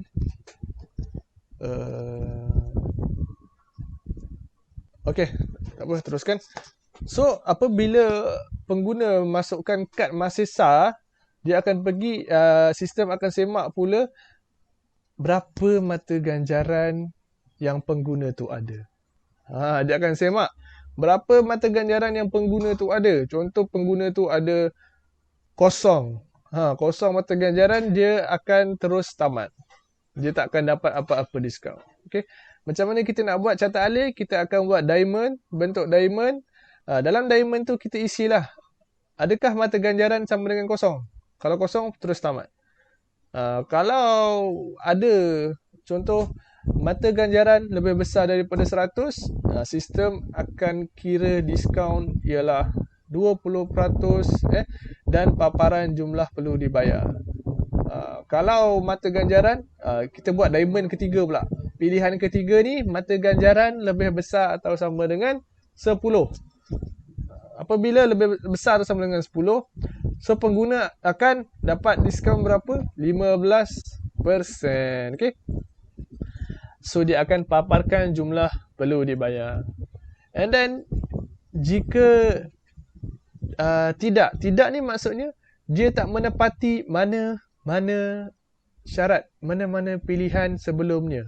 Pilihan ketiga-tiga ini. Contoh mata ganjaran dia dapat berapa? Okey, ni lebih besar pada 100, lebih besar pada 50. Okey, contoh mata ganjaran dia 10 sahaja, 10. Contoh dia belanja kat sekolah tu setahun cuma 3 kali. Contoh, yang lain semua dia beli dekat Econsave, dia beli dekat CCY. So, dia tak berbelanja banyak dekat sekolah, dia pun tak dapat banyak mata ganjaran, betul? So, apabila mata ganjaran dia sikit, contoh 10 sahaja, dia akan tengok balik. Mata ganjaran sama dengan kosong ke? Tak, sebab 10. So, dia tak execute yang ini. Dia tak akan menepati syarat ini. Dia pergi syarat kedua pula. Adakah mata ganjaran lebih besar dari atau sama dengan 100? Tak, 10 lebih kecil. So, dia tak akan pilih yang ini. Dia tak akan dapat diskaun 20. Lepas tu, dia tengok pula pilihan ketiga. Mata ganjaran lebih besar atau sama dengan 50. Tak, 10 lebih kecil. So, baru dia tengok yang last kali. Tidak ni maksudnya selain daripada ketiga-tiga ini. So, 10 adalah lebih kurang daripada 50, lebih kurang daripada 100, tidak, kosong. Maka dia akan ambil pilihan ini. Dia akan pilih pilihan ini. Sistem kita akan run pilihan ini. Diskaun ialah 10%. Paparan jumlah perlu dibayar. Berapa? 10%. So, dia akan terus tamat. Okey, lepas saja kira dia akan terus tamat. Okey, faham ke untuk carta alir ni? Senang je ni, faham kan? Faham, cikgu. Okey, tak ada apa soalan Ada apa soalan terus tanya. Terus, cikgu, ini apa? Okey, kalau cikgu boleh jawab, cikgu jawab. Kalau cikgu tak boleh jawab, cikgu akan simpan soalan awak. Cikgu akan jawab pada nombor harapan. Okey, so ini adalah coding dia. Coding dia. Walaupun kat sini awak nampak pening, sebenarnya senang sahaja. Kalau kita buat satu-satu memang senang. Kalau tak percaya, jom kita buat. Kita buat sama-sama. Buka Tony masing-masing. Siapa yang ada Tony, buka Tony. Kalau tak ada, tengoklah cikgu buat. Okey, cuba fahami dan nanti buat sendiri apabila awak berada di hadapan laptop ke, awak cuba buat sendiri. Ingatlah, cikgu kata berapa kali cikgu ulang ni, kalau awak nak fahami sesuatu atau cara, awak mesti buat sendiri, baru awak faham. Kalau setakat awak beri perhatian kepada cikgu, ya mungkin awak faham secara teori, tapi secara apa orang kata, keadaan sebenar apabila awak buat sesuatu coding nanti, awak akan susah kalau awak tak pernah berlatih. Maknanya so awak kena berlatih buat atur cara sendiri. Senang je awak nak berlatih ni, senang. Awak buka buku teks, awak tengok mana-mana coding, awak ikut balik apa yang buku teks tu tulis, awak ikut, awak type dekat Tony, awak cuba run. Okey, kalau ada error, awak cuba cari error tu, adakah syntax error, adakah runtime error, adakah adakah ralat logik logic error. Nanti awak betulkan, boleh run, baru awak faham macam mana atau cara ini berfungsi sebenarnya. Kalau kita ubah nilai ini, apa jadi? Kalau kita ubah pun boleh ubah ini, adakah nilai dia akan berubah sekali? Kalau kita kalau kita tertinggal simbol ini, adakah akan keluar error? Adakah akan tidak keluar error? So kita kena orang kata try and error sendiri. Kita kena eksperimen sendiri coding ni, baru kita dapat menguasai lah sesuatu atur cara itu. Okay, so kita teruskan untuk permasalahan kita yang terakhir ni. Permasalahan kita terakhir hari ini. So kita buat atur cara tadi berdasarkan permasalahan yang kad tu. Kad ahlian tu. So kita terus buat coding dia.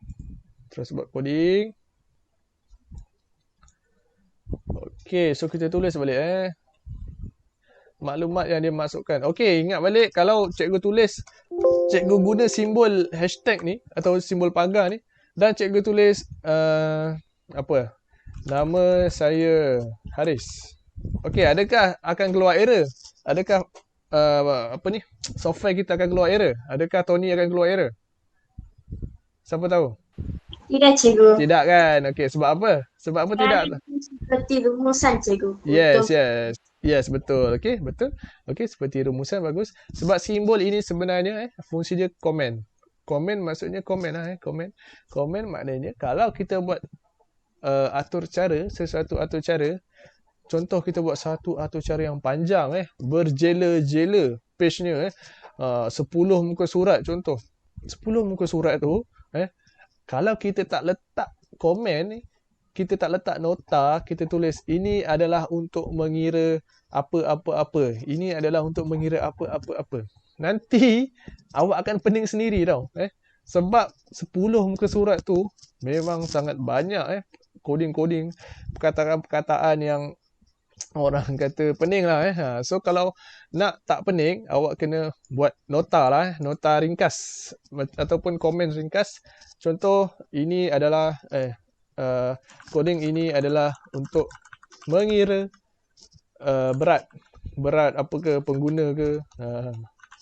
Okey, contoh lepas tu coding muka surat 5 pula. Awak buat saja, buka pagar ni. Coding ini adalah untuk mengira luas segitiga. Nampak? So fungsi hashtag ni untuk komen ataupun untuk memberi nota lah nota kepada kita supaya kita ingat balik ini aku buat hari tu untuk kira segitiga, luas segitiga. Yang ni untuk kira BMI. So nanti awak semua dapat recall, awak terus ingat. So awak senang nak check kalau ada error ke apa. Okay. Lagipun satu lagi, kalau awak buat komen macam ini, contoh bayangkan awak kerja di syarikat programming. Bayangkan contoh dekat syarikat tu bukan awak seorang saja ada programming, betul? Bukan awak sahaja programmer. Paling tak pun 4-5 orang. 4-5 orang programmer tu mungkin dia akan sambung projek awak. Contoh awak diberikan satu projek untuk membuat satu aplikasi mengira luas rumah. Okey, contoh awak dah kerja kat syarikat tu, awak dah siap 50% lah. Dah siap 50% aplikasi awak tu. Lepas tu awak terpaksa pindah tempat kerja. Projek itu tersangkut. Tak ada siapa buat. So nanti programmer yang lain akan sambung projek awak. Apabila programmer yang lain sambung projek awak, kalau tak ada nota-nota ini, apa agaknya yang akan jadi? Dia tengok coding awak yang berjela-jela tu. Mesti akan pening juga kan? Okey, mesti akan rasa nak marah. Okey, sebab itu pentingnya komen ini. Sekarang ni buat masa sekarang awak dalam proses pembelajaran, coding awak pendek-pendek sahaja, tak apalah kalau tak ada pun So, okey, sambung balik. Panjang cikgu cerita. Jumlah belian. Okey, kita buat laju lah. Float. Sebab apa float? Siapa tahu? Nombor perpuluhan. Yes. Nombor perpuluhan, cikgu. Yes, bagus. Nombor perpuluhan sebab ringgit kan. RM1 20 sen, RM2 40 sen. Ada posen-posen tu perpuluhan Jumlah belian RM. Okey.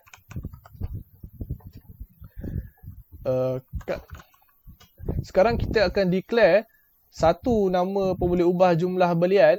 Jumlah belian ini akan memegang nilai jumlah belian yang pengguna masukkan. Contoh awak pengguna masukkan RM10. Dia beli apa? Pemadam.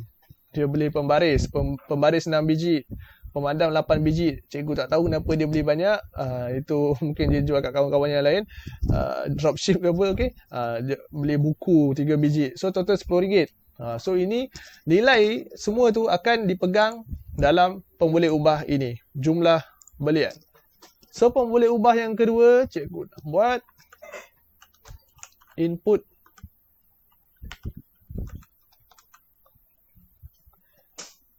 so cikgu akan keluarkan paparan arahan lah kepada pengguna. Adakah tempoh sah laku kad masih sah? Jawab ya atau tidak. Jawab ya atau tidak. So kita kena bagi tahu pengguna kena isi apa. Kalau tak nanti pengguna tak tahu nak isi apa. Dia akan letak belum lagi. Dia tulis belum lagi. Habislah sistem kita tak dapat baca kan. So kita kena guide pengguna nak jawab apa, ya atau tidak. So nanti pengguna pun dah tahu, aku kena isi ya, aku kena isi tidak. So nanti sistem kita dapat baca input yang pengguna masukkan. Okay. Lepas tu kita kena declare satu lagi pemboleh ubah. Apa namanya? Mata ganjaran. Okay, kali ni kita ikut sebiji apa yang berada dalam buku teks. Mata ganjaran integer, kita guna jenis data integer. Kita guna fungsi input. Kita nak ambil nilai daripada pengguna. Kat sini ada nombor. Okey, 3. Semak dan masukkan mata ganjaran kad anda. Okey. Senang. Okey. Okey, ada lagi satu bracket ingat kalau awak buka bracket ni 2 kali, 1, 2, tutup pun mesti 2 kali. Kalau sekali sahaja nanti akan ada error.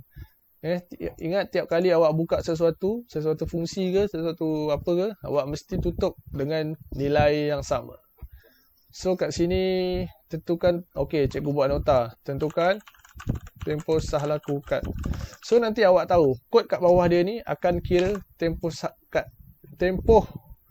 kad laku kad. Susah tu.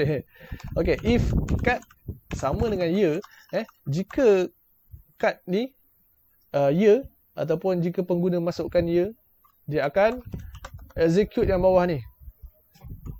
If mata ganjaran sama dengan kosong. Okey, exit. Else if. Okey, else if. Ini nanti kita copy paste je. If mata ganjaran, jika mata ganjaran yang pengguna masukkan adalah lebih besar daripada 100, maka sistem kita akan paparkan apa? Sistem kita akan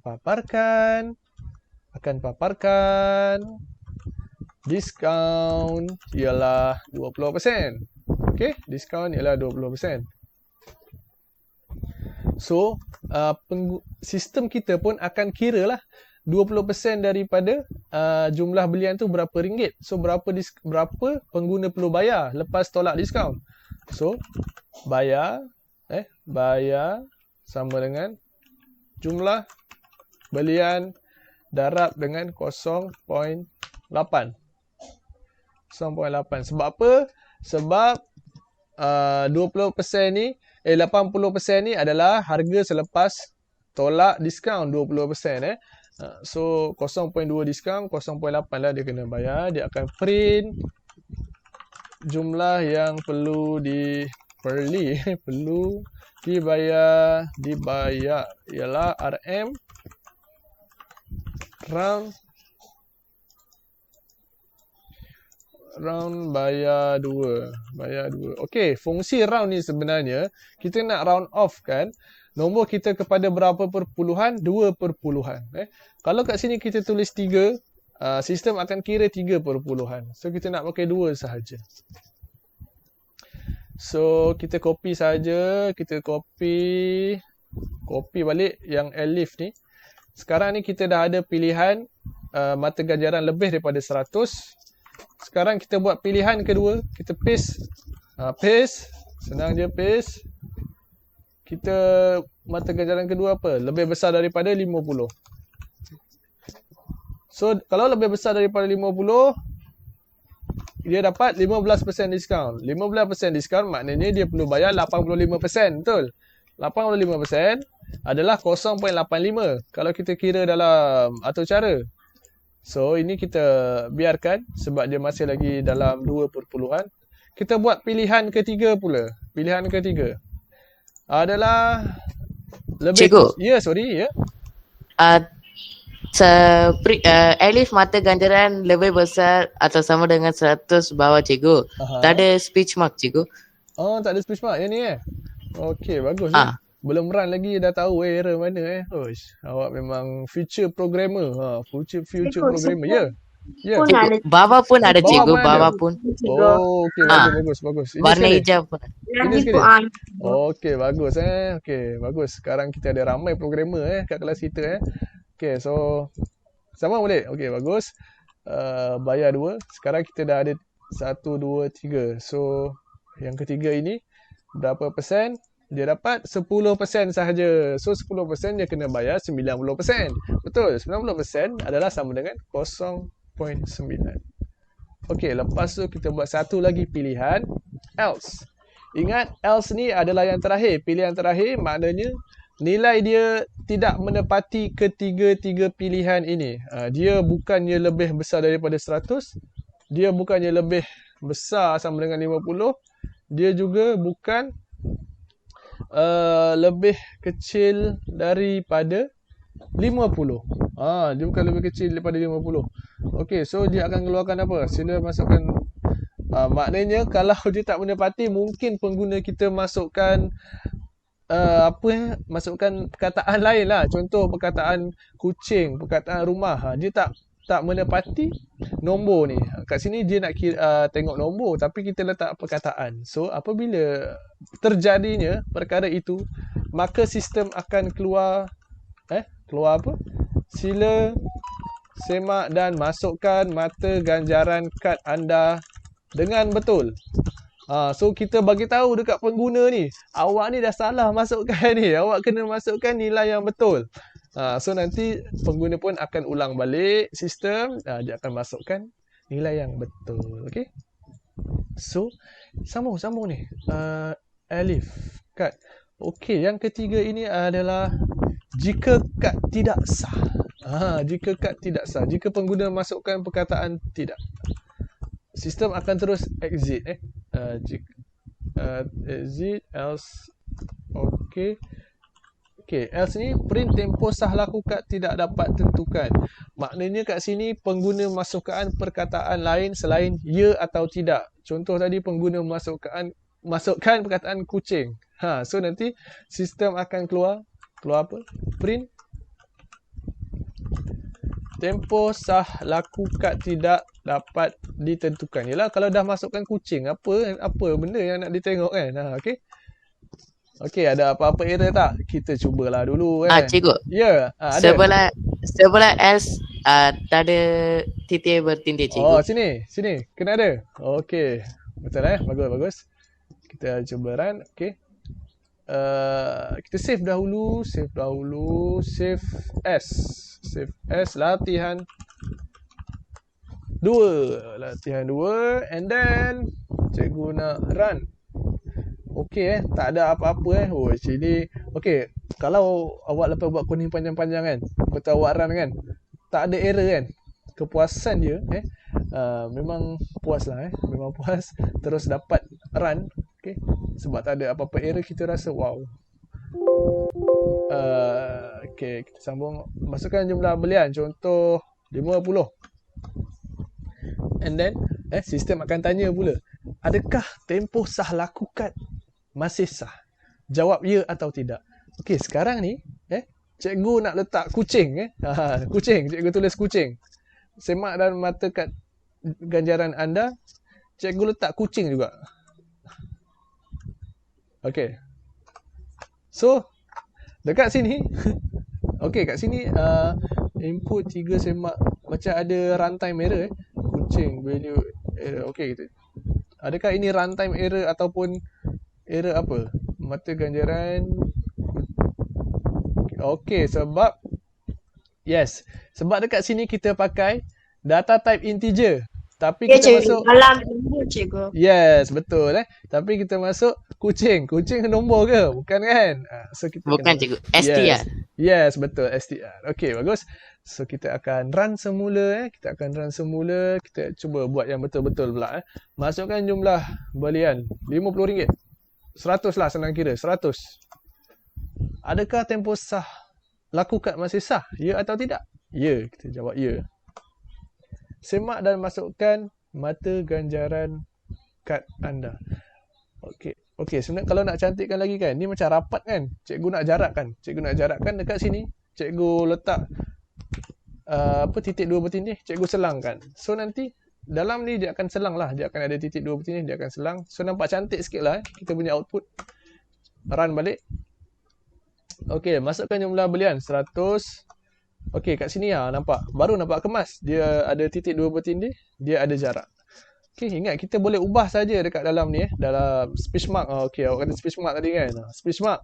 Dalam speech mark kalau kita ubah apa-apa dalam ni pun akan berubah jugalah. Okey, output dia. So kita tulis ya. Okey, kita tulis ya. Sah, masih sah Ada lagi 6 bulan ke contoh kan.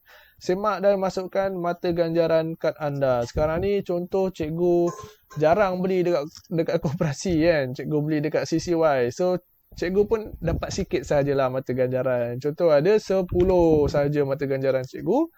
Tekan enter. Dia dah tunjuk dah. Berapa diskaun yang awak dapat. Berapa jumlah yang perlu awak bayar. So kalau kita tengok diskaun ialah 10%. Betul ke 10% kalau kita ada 10 sahaja mata ganjaran? Kita check balik dekat coding kita. Mata ganjaran lebih kurang daripada 50. Okay, so kita 10 kan, mesti lebih kurang daripada 50. So kita hanya dapat 10%. Kita perlu bayar 90%. Betul lah. So tak ada logic error kat sini. Runtime error tak ada, apatah lagi syntax error sebab tak ada apa-apa keluar error merah. Okey, so lepas sahaja itu, maka berjayalah sudah coding yang kita bina dari awal daripada jumlah belian sampai tempoh sah lakukan tidak dapat ditentukan. Tak ada apa-apa error Betapa leganya perasaan kita bila coding kita berjaya dijalankan okey, tanpa ada apa-apa error. Okey. Kalau contoh awak buat coding panjang-panjang awak ada jumpa error tapi awak tak tahu error tu apa awak cuba cari macam-macam, dah lama cari, awak rehat dulu awak tutup komputer, awak rehat dulu, awak tengok YouTube ke, dengar lagu, and then lepas tu awak sambung balik check ataupun semak ralat apa yang terjadi. Nanti awak akan jumpa sebab kalau kita check secara berterusan kita pun akan jadi pening dan sukar untuk kita menyelesaikan masalah kita mencari ralat. Okey, so tak ada apa. Ada apa-apa soalan ke pelajar tentang coding ini? Cikgu. Ya. Cikgu, Okey, cikgu soalan-soalan. masukkan cikgu masukkan jumlah belian RM100 cikgu. Yes, okey. Tapi diskaun ialah 10%. Tapi dalam coding cikgu, Aha. jika mata ganjaran lebih besar atau sama dengan 100, diskaun ialah 20%. Okey, bagus soalan. Okey, macam ni Tuya. Okey, sekarang ni jumlah belian kita berbeza dengan mata ganjaran. Jumlah belian ni maksudnya awak, okey, contoh pemadam harga RM1. Awak beli 20 biji pemadam. Okey, itu adalah jumlah belian awak, RM20. Contoh macam ni lah. Hari Isnin, awak nak beli pemadam dekat koperasi sekolah. Okey, koperasi sekolah itu menjual pemadam berharga RM1 sebiji. Okey, awak pun bercadang nak beli 20 biji. Maka harga jumlah belian awak adalah RM20, kan? Betul? Siapa? Toya, betul? Betul ke Toya? Ya cikgu. Okey, sambung balik. Sekarang ni awak pun nak bayar dekat cashier. Awak bayar, awak tunjuk kad keahlian awak. Okey, kad keahlian koperasi SMK DZM. Oh, cantik kan? Kad dia, okey, kalau ada awak bagi kad. Okey, awak cakap dekat cashier, okey akak, saya nak beli pemadam ini sebanyak 20 biji berharga RM20. Saya bayar pakai saya ada kad ahli ni. Boleh tak saya dapat diskaun? Okey, lepas tu akak cashier tu pun akan check dekat kad awak.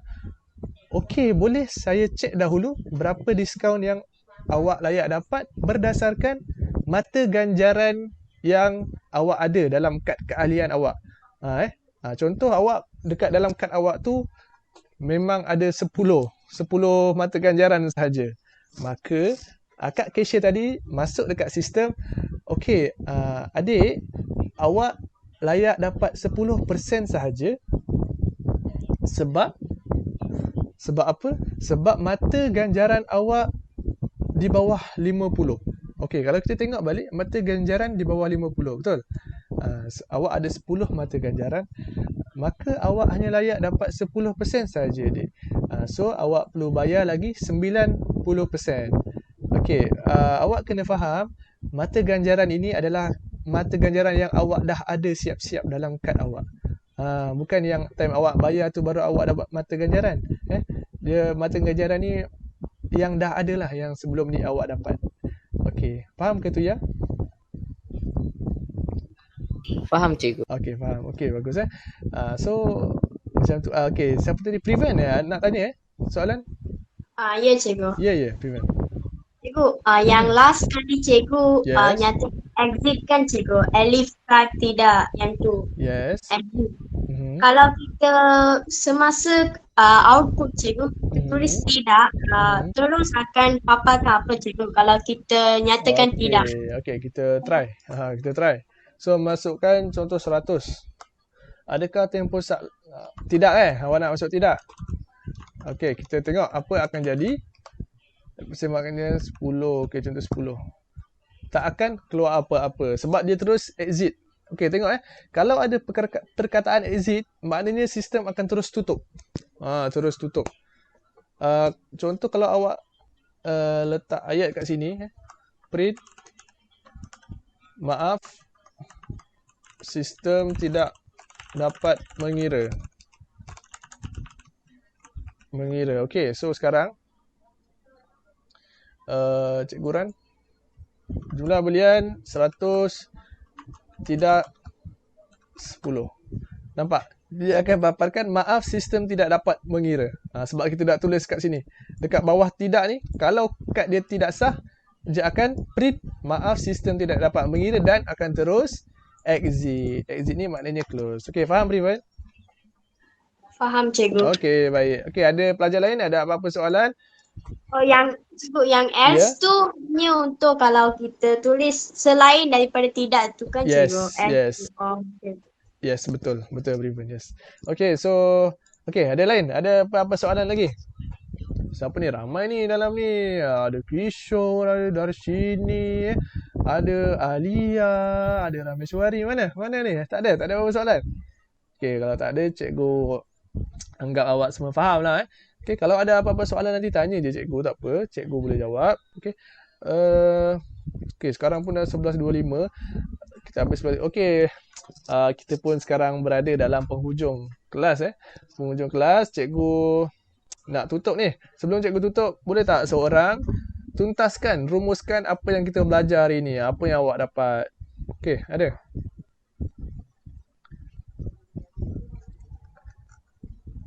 Siapa? JTF ke? Nitya? Siapa lagi ni? Yang tak bersuara ni mesti semua faham ni kan? Syaventa. Siapa? Boleh? Priven ke Tuya ke?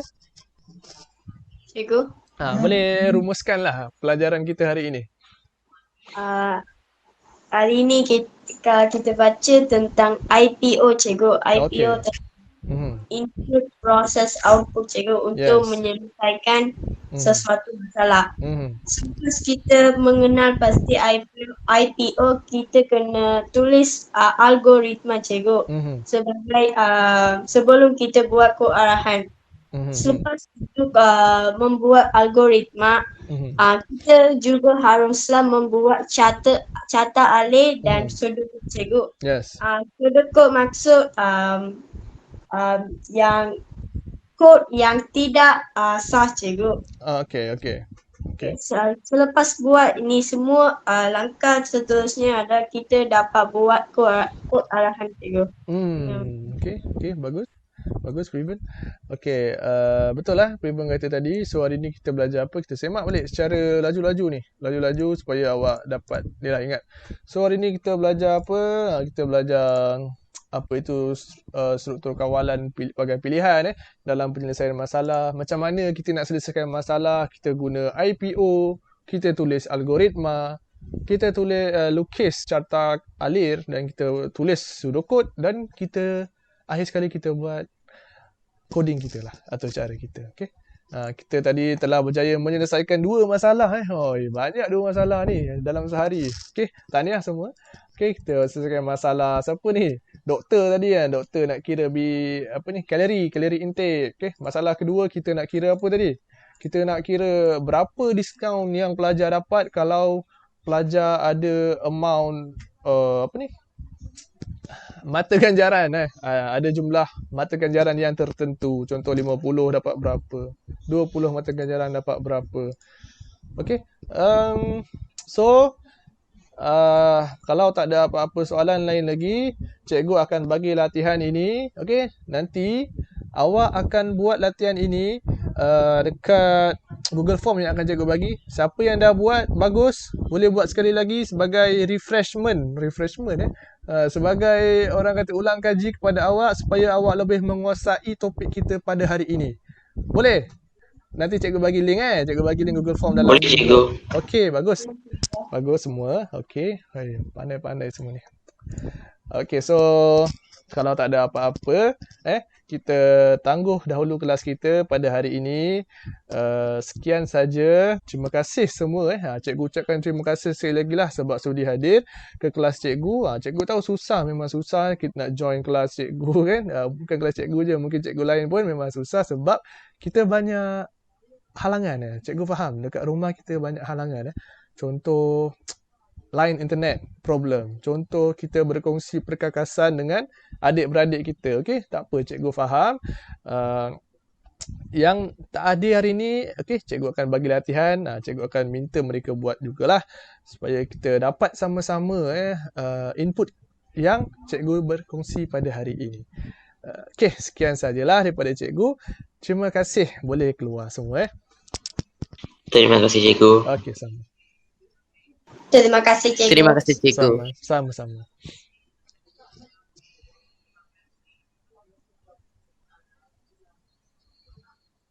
Terima kasih, cikgu. Sama-sama. Terima kasih, cikgu. Sama-sama.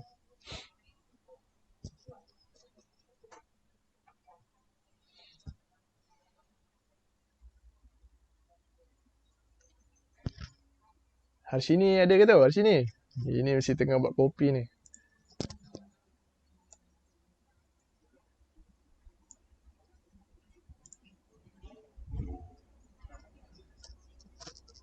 Terima kasih Cikgu Khairi, Dr. Zurina. Okey, maka sekian saja kelas saya pada hari ini. Terima kasih. Assalamualaikum Haris. Salam doktor. Saya akan kontak awak nanti sebab saya dalam kelas Hazim sekarang ni. Baik. Ada agensi dekat dalam rumah. Oh, faham doktor. So nanti saya akan kontak awak personal. Baik doktor. Terima kasih doktor kerana sudi nilai saya. Okey. Okey. Assalamualaikum. Salam doktor. Yang kita nak. Cikgu. Okey cikgu. Okey ke saya hari ni cikgu?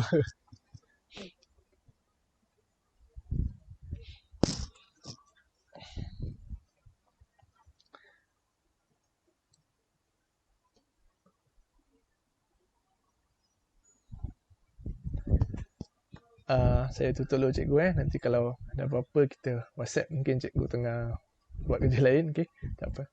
Okey, Assalamualaikum.